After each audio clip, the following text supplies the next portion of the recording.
बिस्मिल्लाहिर्रहमानिर्रहीम। अगर आपका जिगर बढ़ चुका है या तिली का मसला है, ये जिगर और तिली का बहुत ही भयानक मर्ज़ है, बहुत ही ख़तरनाक मर्ज़ है, तो इसके लिए जो आपको नुस्खा कर रहा हूँ पेश, वो खाने पीने के लिए कुछ भी नहीं है।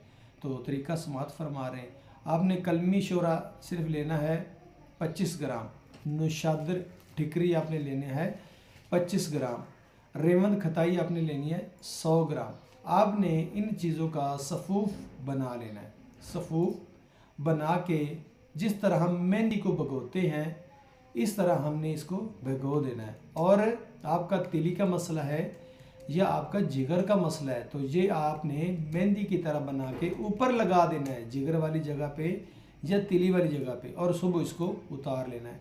यही आपने जो टोटका है सिर्फ एक हफ़्ता करना है। तो इंशाअल्लाह आप ना कोई चीज़ खाने की है ना कोई चीज़ पीने की है, ये सिर्फ टोटका आप लगाएंगे और इंशाअल्लाह एक हफ़्ते के अंदर अंदर अल्लाह ने चाहा तो ही आपको शफा होगी। मज़ीद मेरा नंबर आप स्क्रीन पर देख रहे हैं। जो भी अदवाइयात हमसे मंगवाना चाहते हैं या कोई समझ नहीं आ रही वो आप मशवरा हमसे करना चाहते हैं तो इस नंबर के ज़रिए आप व्हाट्सअप के ज़रिए हमसे रब्ता कर सकते हैं।